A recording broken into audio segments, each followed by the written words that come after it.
So, alright, I have a large female audience, and I want to ask you ladies a question. Are there ever times when you feel that feminism is just insulting to you? Like, I've kind of thought about it for a long time. I've never just really had, I guess, fantastic examples. Or I just never really thought of coming up with fantastic examples for the purpose of making this kind of a video. But there's so many things that I've heard throughout the years where it's like the one math professor. I don't remember what the fuck school she worked for, but she said that every head of math department that's a male should just step down and give those positions to women. Isn't that insulting? Like, shouldn't you want to earn it? Or is it just like you just don't care just as long as you get it in the end? You know what I mean? Like, all the people that complain, the actors, white actors, should just step aside and let other people have those roles. Why? Like, that's almost like saying they're never going to get it any other way. There's no way that a woman or a black person or whatever, what have you, could ever rise to a level to be able to compete and earn that position. So you white folks are just going to have to let them have it. Like, it just bugs me. And then there was the Shira thing, and she's coming out looking awfully mannish. And it's almost like, you know, women aren't good enough unless they're practically men. Like, I think that's what bugs me the most about the Shira thing. Is that Shira used to be an attractive supermodel type chick that'd whoop your fucking ass. And now Shira's like kind of a boy who kind of turns into a more powerful boy. Kind of insulting to me, I would think, if I was a girl. And what really kind of kicked it off is and I don't know why I keep doing this to myself. It's like when you're in a relationship and the other person just starts to change, and you're like, I don't know if you're changing or I'm changing, but I don't like the direction this is going, and then things end, but yet it happens so suddenly that you catch yourself thinking about it later on, or maybe looking at old pictures or something, and you're just sitting there going, man, what the fuck happened? And I saw in my recommended some fucking Star Wars video, and I started watching it, and I watched a whole bunch of Star Wars videos today talking about The Last Jedi and what they're gonna have to try and do for the next movie, because I guess Solo kind of flopped, and they're predicting that the next Star Wars Episode 9 is just gonna be shit. People are just quitting. Like, I guess the director quit, so they had to get J.J. Abrams to direct it, and they're like, dude, you gotta do something. And I guess they put all of the other like offshoot movies, like the Obi-Wan movie and the Boba Fett movie, they're all on hold now, because they're kind of like, this isn't going good, and that's a lot of money to be invested for a movie that's going to do not good. So I think they're putting everything into Episode 9 to see how well that does, and then from there, that's going to probably tell whether or not they're going to bother with any more movies, or I don't really know. But I don't think it's going to do very well. There's a lot of people that just don't care anymore, and I'm one of them. I haven't seen Episode 8. Don't really care to. I don't want to sit through it. I don't want to watch it, because I've seen enough of it through people reviewing it and stuff like that, and people showing a lot. People have shown enough of the movie that I've practically seen the whole goddamn thing. But I don't want to sit through it, because I know I'm just not going to like it the whole way through. Because I didn't like 7 at all.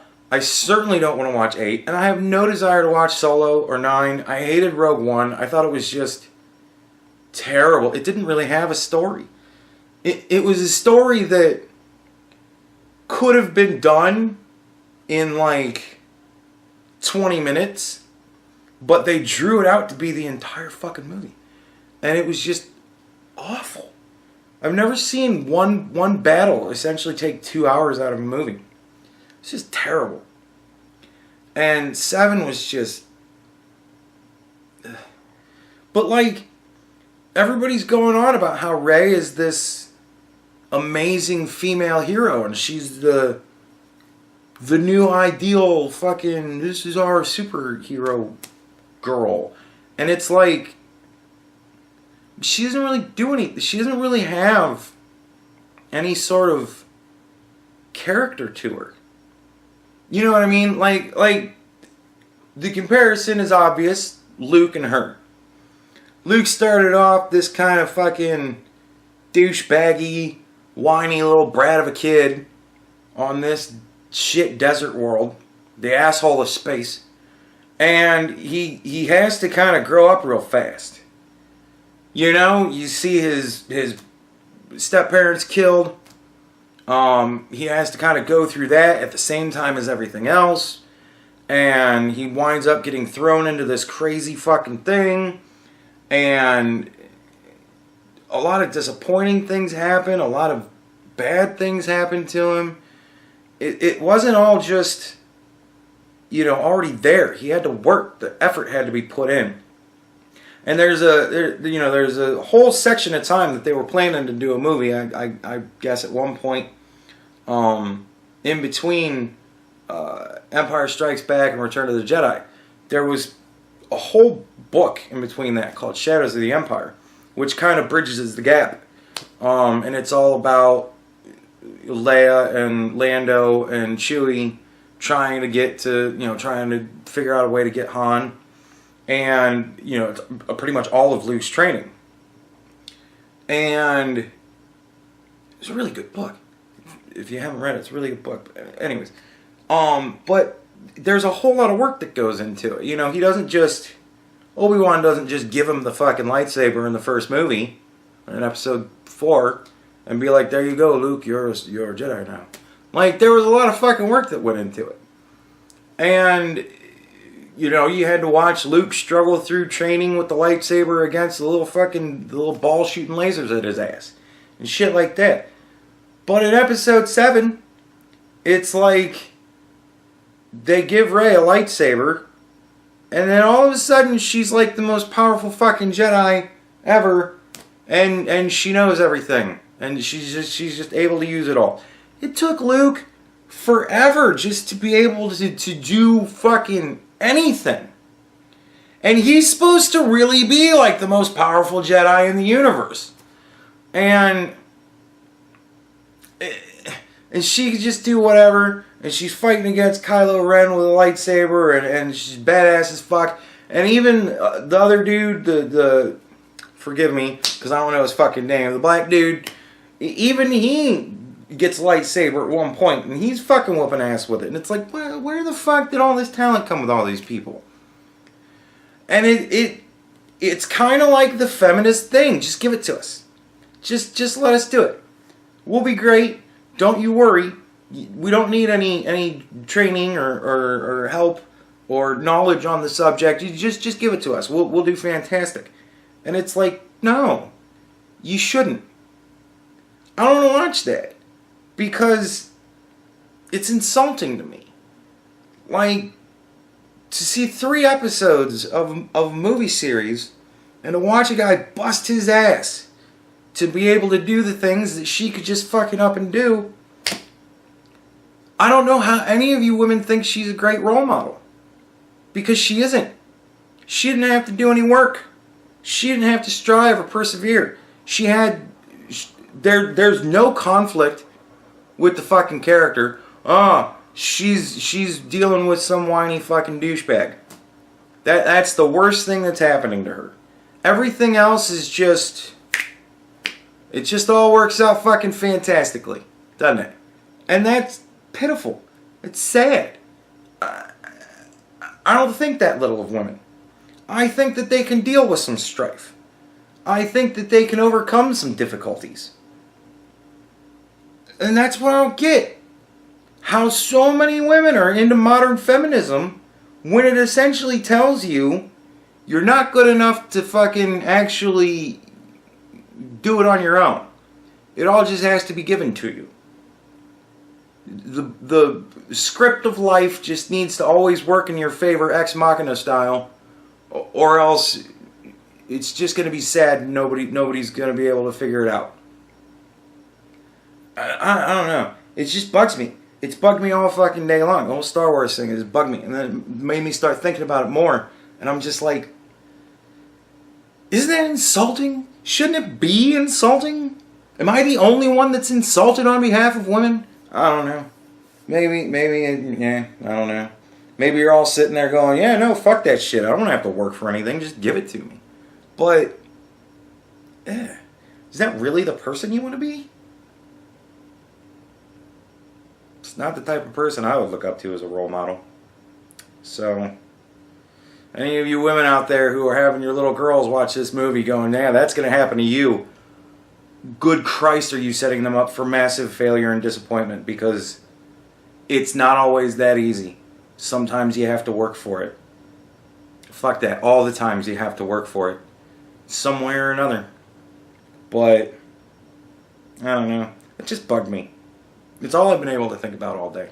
So, I don't know. Let me know in the comments what you think, those of you ladies, and men too, if you think that it's kind of fucking sad that Hollywood's kind of treating women this way nowadays. I don't know.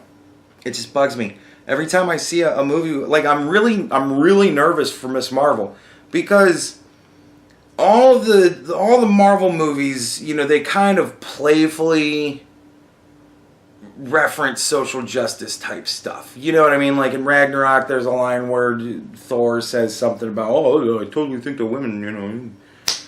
And it's kind of like, yeah, whatever. You know, that's kind of whatever. But like the Valkyrie was cool, you know. She was a tough chick, and you could tell that she had been through some shit. You know, like she'd been through some shit. She'd earned her place, and I like that. A lot of the times, you know, Scarlet Witch. She's gone through some shit. She's had a lot of character development. Black Widow. She's gone through some shit. She's had a lot of character development. And that's what I think is so cool about Marvel superheroes, is because they always have weaknesses. And they always exploit their weaknesses whenever they made them, you know, made books about them. And now that they're making movies about them, they still have weaknesses. And they're still exploiting those weaknesses. And they have to overcome. That's what I like about them so much. It's what makes them so different from DC. DC characters have no fucking weaknesses. They just throw things against the wall until something fucking works, and usually it's the second or third thing they try, because the DC characters just can't have any weaknesses. But now Star Wars character can't have any weakness, and it's really odd.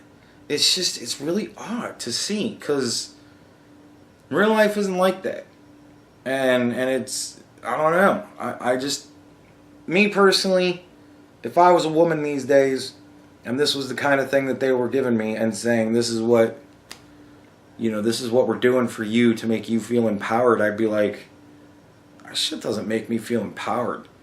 It makes me feel weak. It makes me feel like if it's just not given to me, it ain't gonna happen. And that's just sad.